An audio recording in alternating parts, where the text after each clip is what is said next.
warahmatullahi wabarakatuh. Perkenalkan, nama saya Alfiatur Rohmah, mahasiswa Universitas Riau, Fakultas Keguruan dan Ilmu Pendidikan, Prodi PGSD kelas 20C. Tujuan saya membuat video ini adalah untuk memenuhi tugas UTS konsep dasar IPA Biologi. Dari sekian banyak pilihan materi yang Bapak berikan, di sini saya memilih untuk menjelaskan tentang tumbuhan paku. Tumbuhan paku merupakan organisme autotrof yang memiliki kemampuan untuk menyusun zat makanannya sendiri maupun untuk organisme lainnya. Tumbuhan paku atau yang biasa disebut dengan tumbuhan pakis tersebut termasuk ke dalam tumbuhan berkosmus atau Cormopita, yaitu jenis tumbuhan yang memiliki akar, batang, dan daun sejati. Spora yang dimiliki tumbuhan paku dibentuk dalam kotak spora, sehingga tumbuhan paku juga dapat disebut sebagai Cormopita berspora. Ciri-ciri tumbuhan paku: tidak hanya memiliki akar, batang, dan daun sejati, tumbuhan paku juga memiliki ciri khusus pada bagian-bagian tersebut, yaitu sebagai berikut. Ciri-ciri daun tumbuhan paku. Yang pertama, berbentuk melingkar dan menggulung pada usia muda. Berdasarkan ukuran daunnya, terbagi atas mikrofil, daun berukuran kecil, dan makrofil, daun berukuran besar. Yang ketiga, berdasarkan fungsinya, daun terbagi atas sporofil, daun penghasil spora, dan tropofil, daun untuk fotosintesis. Yang keempat, memiliki sorus di bawah permukaan daunnya. Sorus merupakan kumpulan bulatan kecil spora yang dilindungi oleh indusium pada usia muda. Di dalam sorus terdapat banyak sporangium yang merupakan tempat pembentukan spora atau kotak spora. Bagian yang kedua adalah batang. Ciri-ciri batang tumbuhan paku. Batang pada paku sebagian besar tidak terlihat karena berada di dalam tanah. Namun ada pula paku yang memiliki batang di permukaan. Yang kedua, terdapat beberapa batang pada paku yang berupa rizome atau belum memiliki batang yang nyata. Yang ketiga, memiliki pembuluh atau berkas pengangkut. Selanjutnya, bagian akar. Bagian akar ciri-cirinya, akar bersifat serabut dan ujungnya dilindungi oleh tudung akar. Struktur tumbuhan paku. Tumbuhan paku merupakan tumbuhan berpembuluh yang tidak berbiji. Daunnya memiliki beberapa bentuk spora, seperti yang pertama paku homospora, menghasilkan jenis dan ukuran spora yang sama. Contohnya paku kawat atau Lycopodium. Yang kedua, paku heterospora, menghasilkan jenis dan ukuran spora yang berbeda. Contohnya Selaginella.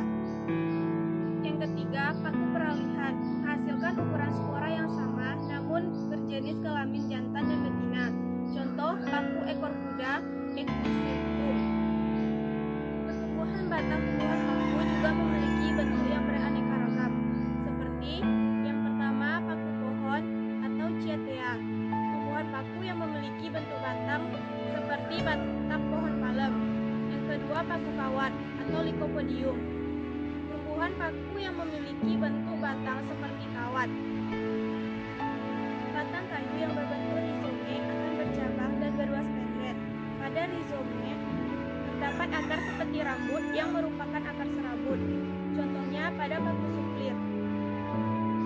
Jenis klasifikasi tumbuhan paku. Yang pertama, klasifikasi tumbuhan paku berdasarkan morfologi tubuh. Berdasarkan perbedaan morfologi tubuh, tumbuhan paku dapat diklasifikasikan menjadi 4 divisi, yaitu divisi Psilopita, divisi Lycopita, divisi Equisetopita atau Sphenopita, dan divisi Pteropita. Yang kedua, klasifikasi tumbuhan paku berdasarkan habitat. Berdasarkan habitat, tumbuhan paku dapat diklasifikasikan menjadi 3 divisi, yaitu paku tanah, paku epifit, dan paku akuatik. Selanjutnya, metagenesis tumbuhan paku. Tumbuhan paku mengalami pergantian keturunan atau yang disebut sebagai metagenesis. Metagenesis merupakan pergiliran daur hidup antara generasi yang berkembang biak dengan generatif dan vegetatif. Umumnya morfologi dari kedua generasi tersebut berbeda, sehingga metagenesis tumbuhan tumbuhan paku dapat dikatakan sebagai daur hidup tumbuhan paku yang terdiri dari dua fase, yaitu fase gametofit dan sporofit. Fase gametofit. Fase ini merupakan fase seksual. Spora akan berkembang menjadi portalium dan menghasilkan sel gamet jantan atau spermatozoid, dan betina sel telur. Hasil pembuahan kedua sel gamet tersebut akan menghasilkan zigot yang diploid. Ciri atau karakteristik fase gametofit yaitu proses berlangsung singkat. Fase sporofit. Fase ini merupakan fase aseksual. Zigot yang dihasilkan pada fase gametofit akan berkembang menjadi tumbuhan paku yang menghasilkan spora dari sporangiumnya. Spora tersebut kemudian dapat dijadikan sebagai sel spora indukan untuk fase atau daur hidup selanjutnya. Ciri atau karakteristik fase sporofit yaitu prosesnya berlangsung lebih lama dari fase gametofit. Manfaat tumbuhan paku. Tumbuhan paku memiliki banyak manfaat yang berperan dalam kehidupan kita sehari-hari. Di antaranya sebagai berikut. Yang pertama, sebagai tanaman hias. Yang pertama, tanaman hias. Bentuknya yang unik membuat tumbuhan paku dapat dijadikan sebagai tanaman hias dan seringkali menjadi incaran para penghobi tanaman hias. Salah satunya ialah Asplenium nidus atau biasa disebut dengan paku sarang burung. Paku sarang burung hidup dengan cara menumpang pada tumbuhan lain, namun bukan sebagai parasit. Yang kedua, sebagai bahan obat-obatan. Terdapat beberapa jenis tumbuhan paku yang dapat dijadikan sebagai bahan obat-obatan, seperti pakis haji dapat dijadikan sebagai obat diare, paku kawat dapat dijadikan sebagai obat pada penyakit kulit, paku ekor kuda dapat membantu melancarkan buang air besar, paku rane dapat membantu menyembuhkan luka karena terdapat kandungan antibiotik yang tinggi di dalamnya. Yang kelima, sebagai bahan makanan. Meskipun tidak semuanya, beberapa jenis tumbuhan paku dapat dikonsumsi oleh manusia. Contohnya, Marsilea crenata atau biasa disebut dengan paku semanggi. Paku semanggi diketahui memiliki banyak nutrisi untuk dikonsumsi. Namun demikian, sebelum mengkonsumsi tumbuhan paku, sebaiknya kita perlu mengetahui terlebih dahulu bagaimana ciri atau jenis paku apa yang dapat dijadikan sebagai bahan makanan, agar nantinya tidak membahayakan diri sendiri. Yang keempat, bahan pupuk hijau. Paku Azolla pinnata diketahui dapat bersimbiosis sebagai ganggang biru, yaitu Anabaena azolae, yang mampu mengikat gas nitrogen bebas yang dapat diserap oleh tumbuhan lain. Yang kelima, sebagai sumber energi fosil. Yang kelima, sebagai sumber energi fosil. Tumbuhan paku yang sudah mati akan terdekomposisi, kemudian sebagian besar energi yang tersimpan terakumulasi menjadi lapisan karbon di dalam tanah. Yang keenam, sebagai penggosok atau amplas. Paku Equisetum sp diketahui dapat dijadikan sebagai penggosok karena memiliki kandungan silika yang terkonsentrasi pada bagian batangnya. Baiklah teman-teman, selanjutnya saya akan menjelaskan tentang dua jenis tumbuhan paku.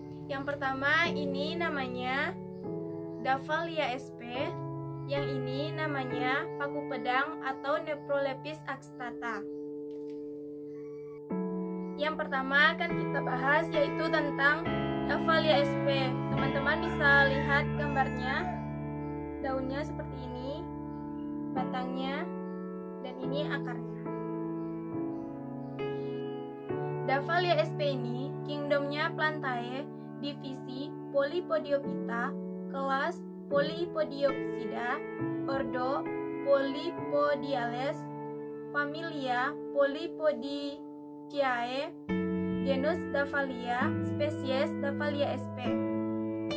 Davallia sp merupakan tumbuhan epifit yang mempunyai perawakan herba. Ciri-cirinya antara lain rimpangnya kuat dan ketika masih muda tertutupi oleh sisik, serta daunnya berbentuk segitiga kaku. Seperti yang teman-teman lihat, tepinya bergerigi dan permukaannya mengkilap sehingga mudah dilihat. dan hijau muda. Daun yang masih muda menggulung. Menurut Trijono Supomo 2009, daunnya menyirip ganda atau lebih dengan urat-urat yang bebas. Rimpangnya merayap dengan ruas-ruas yang panjang, bersisik, rapat, dan sisiknya berwarna pirang. Ini warnanya pirang ya teman-teman. Dahlia sp mempunyai batang berbentuk rimpang. Ini batangnya berbentuk rimpang. Dan ini tangkainya berwarna coklat kehitaman. Dengan ukuran lebih kurang 0,2 cm dengan percabangan monopodial. Rimpangnya merayap dan memperlihatkan batang yang nyata. Spesies ini merupakan epifit dan termasuk paku tanah yang isospor. Rimpangnya kuat, berdaging kuat, dan agak menjalar. Bila tumbuhan ini masih muda, rimpangnya ditutupi oleh sisik-sisik yang padat dan berwarna coklat terang. Jadi lihat ya bedanya, ini warnanya coklat terang, yang ini warnanya agak coklat gelap gitu. Dahlia sp mempunyai bentuk yang cukup menarik sehingga banyak dimanfaatkan sebagai tanaman hias. Dapat digunakan sebagai unsur pendukung dalam karangan bunga. Selain itu, tumbuhan ini dapat ditanam di tempat yang terlindung maupun tempat-tempat yang terbuka. Dalam suatu penelitian telah diketahui bahwa tanaman ini mengandung asam hidrosianik. Jadi teman-teman dapat menemukan tanaman ini tuh di pohon-pohon. Tadi saya nemuin ini di pohon kelapa sawit. Jadi di sekitar rumah kita tuh banyak, cuma kitanya aja yang kurang tahu bahwa ini tuh bisa dimanfaatkan juga sebagai tanaman hias dan lain-lain. Oke teman-teman, ini adalah jenis tanaman yang kedua, yaitu namanya Neprolepis exaltata. Kingdomnya Plantae, subkingdom Tracheobionta, divisi Pteridophyta, kelas Pteridopsida, subkelas Polypoditae, ordo Polypodiales, famili Dryopteridaceae, genus Neprolepis, spesies Neprolepis exaltata var. Bostoniensis L. Sud. Paku pedang atau Neprolepis merupakan sekelompok tumbuhan paku dengan sekitar 40 jenis yang mudah dikenali. Mudah dijumpai, tumbuh di tepi-tepi sungai, tebing, dan pada pohon-pohon. Tumbuhan paku ini kebanyakan ditemukan di daerah-daerah tropis seperti di Indonesia dan negara-negara lainnya. Tumbuhan ini mudah beradaptasi karena bersifat epifit dan memiliki rimpang yang tahan kering yang menjalar kemana-mana dan entalnya memanjang seperti bentuk pedang, makanya namanya paku pedang.